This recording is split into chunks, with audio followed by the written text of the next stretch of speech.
All right, welcome back. Our part 3, and we want to talk here a little bit about the racing, the culture shift in the sport, and particularly in front of the background, how we just talked about surfing so much and how everything evolved out of surfing. But then SUP became a downwind race sport, rather fastly finding its way into the flat water.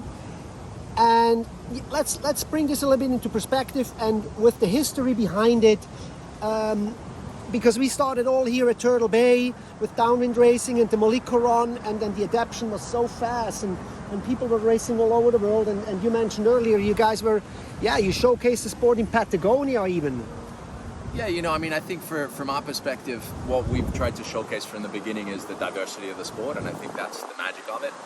Like you said, I think it originally all started here on Maui with the Moliko run. That was the original kind of explosion of, wow, this is something really cool, this is something different.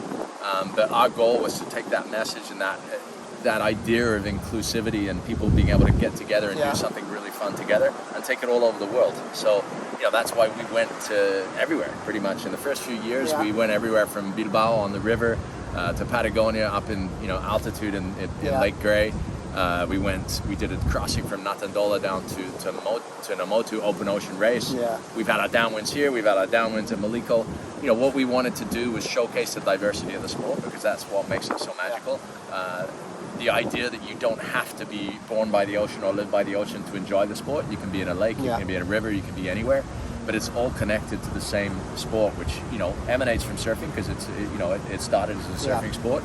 And board riding skills are very, very important particularly in high performance racing, and that's really what we've set out to showcase. So I think it's a natural evolution when you start something in a melting pot. It's like having a fast car on a racetrack, and then it goes out to the production market, and then people are driving it on their streets in local streets in cities all over the world.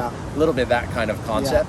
You start here in this melting pot where you have open ocean, extreme conditions, and then you end up in lakes and rivers all over the world.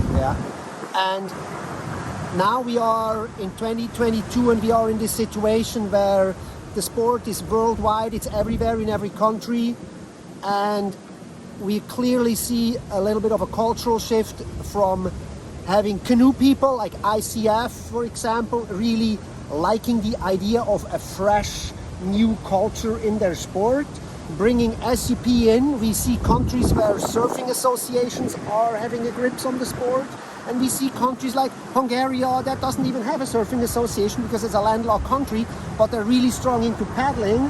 And we have this kind of like this patchwork where the SUP Sport is in one country it's in this with this association, and in one country it's with another association. We're having more world titles this year than we need. How you're gonna have to be thinking about this kind of stuff like all day long, or like how can we solve this? What's the path forward? What do you see? Well, obviously we're a little bit separate in the sense of, we're the professional turf of the sport. It's independent of the federation battle, so to speak, in terms of who has governance of the sport at a federation level. We're producing a professional platform for the very best athletes in the world that can give them a career. So that's number one. At the end of the day, much like surfing where the WSL crowns a world champion, I think people would have a hard time refuting the fact that the world champion is the person who competes on the professional world tour against the best guys in the world all year round and ends up getting crowned world champion. That's essentially what we're doing in stand-up paddling. From a federation level, I think it's very dangerous to try split the sport. We mention a cultural shift, but I don't see it as a cultural shift as much as it is a cultural exchange, in the sense of Hungary and all these new nations getting into the sport. It's absolutely fantastic and wonderful, and we want the sport to be as inclusive as it possibly can be. There's some work that needs to be done on individual federation level. There needs to be a coming together of people rather than a battling for position, for sure. We want to make it so that there's a bright future for the sport.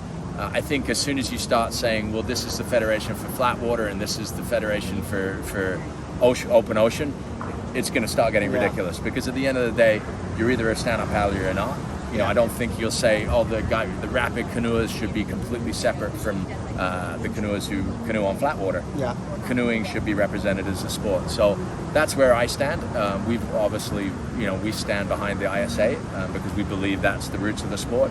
From a marketing perspective, people really get inspired by stand-up paddling because it's connected to surfing. It's the most accessible form, and people can do it everywhere, and they don't have to be a surfer in a surf environment to do it.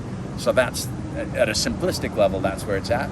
But at a more complicated level, like I said, the division in the sport is a dangerous one, and I would like to keep the sport together if we can. Yeah, for sure. And I think, again, it's that surfing appeal that brought a lot of people to, particularly from Eastern Europe, to the sport. And I ran into these awesome Russian girls over in Hungary, and they are so stoked. They're so motivated to be part of this sport. They're watching what we are doing, but they don't have much opportunity to travel. So let's maybe wrap this up. What is your message to all these new people that know stand-up paddling since maybe 2017, only for 5 years, and they're like eager and ready to come and want to be a world champion? How can we invite them, and how can we make it easy for them to come and do your tour? Yeah, we're gonna have to cut that helicopter. I mean, my message to all newcomers in the sport, whether they're from Hungary, from Australia, from Timbuktu, doesn't matter where you're from, we welcome you wholeheartedly. We want to have new people in the sport. We love the new energy coming in from all these different areas of the world, however they're getting into the sport. At the end of the day, people getting involved, enjoying the sport for what it is just fantastic. From an APP level, our biggest transition over the last couple of years has been seeing how we can kind of transform the model that we have for producing events, from being a niche kind of sports organization, a bit more like surfing, windsurfing, and those kind of sports, and transforming it into a model that brings world championship tour competition and a real spectacle to a global stage in really high profile venues, but provides complete accessibility to everyone. So that means events like we have in Paris with 1,000 people on the water. These are growing in Osaka, they're growing in Korea, they're growing in all over Europe, they're growing in Brazil. And that's our model, is how can we bring this community together, from pro all the way down to entry level, from surfer to racer, from open ocean paddler to flat water paddler. They should all come together. And we have all the different opportunities at our events to be able to do that. And from the individual athlete's point of view, how about, like, we're still talking 14-foot boards traveling around the world. You guys have any assistance there? Are you still doing something there for logistics? Yeah, absolutely. I mean, I was quite a strong supporter of keeping things at 12.6, and I thought that it was unfortunate the battle went where it did, and I think even the ICF has said to me the same thing. It was unfortunate that decision was taken. So, it is what it is. It was a movement in the sport at the time, and it is, we're dealing with it now, that's the way it is. I think that shipping around the world has become more and more complicated, and everybody's seen that over the last few years. We're working on a couple of deals to be able to support the pro athletes be able to take boards around the world, and at an amateur level, obviously Inflatables is a very easy way to travel. So those kind of divisions are important. And outside of that, we are looking at different ways that we can ship boards from location to location, and also working and collaborating with all the different event guys outside of our APP tour to see how we can make solutions for people. So you're talking about, real quick, on Inflatables, because that was a very strong point at the ICF, because they're strong believers that they can bring up participation levels through Inflatables. They're cheaper, they're easier to travel with, and they were saying, particularly for kids, that the parents don't have the $2,500–3,000 for a full carbon race board. Get them started on Inflatables. I absolutely agree that it's an important part of the sport, but I think, like any sport, if you go buy a bike from Walmart to get on a bike and get active and do fun competitions locally, that's a great way to start. That's how I view Inflatables. It's a great way to get into the sport, but at some point, as soon as you've paddled for a little while and you jump on a hardboard, you're going to see the difference. Of course. The glide, everything else. So yes, I agree. At an inflatable level, it's a great access point, and we're 100% behind it. I think I mentioned earlier, we did a taster event in London back in September, and we had 600 people over 2 days come to try the sport. That was all on inflatables. They're soft, you fall on them, it doesn't hurt. It's the perfect tool for getting people into the sport. But we still have to figure out that next step. I'm working with industry members as well, at trying to explore how two-piece boards can be developed, so to make it easier to get on planes, how different things can happen so that it facilitates an easier pathway for really budding professional athletes. So at the end of the day, they're not going to feel competitive on an inflatable board at this point, and you're not really going to subsidize, kind of down level the sport in order to make it happen at a top pro level, because you just can't. Once the sport's got to that level, it's like putting a limiter on Formula One cars, because you want, for whatever reason it is, you want cars to go as fast as they can and the best in the world to battle it in the best way possible. Yeah. So what we need to do is find solutions, and we're working closely with the industry to achieve that. Yeah, very cool, very cool. And just lastly, more practical again, we have top tier paddlers. Is there a qualification process in place? Yeah, absolutely. This year's a bit more ad hoc like it was last year, where we're working with key events around the world. It starts in Brazil, in Ilhabela, with the Aloha Spirit Festival. That's kind of our South American qualifier, where the top 2 men and women will get qualify their place on the tour. We also have Vendée Glisse again, like last year, that's going to start off our European Cup. That will be another qualifier for the tour. But there is a prestigious kind of top 32 men, top 24 women that'll get completed between qualified people already previous to this year, and then these new qualifiers from various places across the world.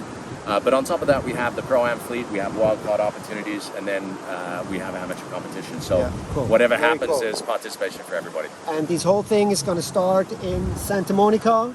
Exactly. In June 24th to the 26th, and that's going to be an iconic one. It's the downwind paddle from Malibu Pier to Santa Monica Pier is it's phenomenal. I mean, it shows the LA landscape, and it's really, really cool. Well, maybe I can make it to that one. Yeah, it's a good one. That'd be fun. All right, there you have it, guys. SUP Racing, SUP World, cultural shifts, everything summed up here. Thank you so much, Tristan, for your time. I know we could do 5-hour podcasts here. Very interesting. So much cover, so much ground to cover. Thank you so much, and we'll see you guys in the next one. We'll see you soon. Thank you. Perfect. That was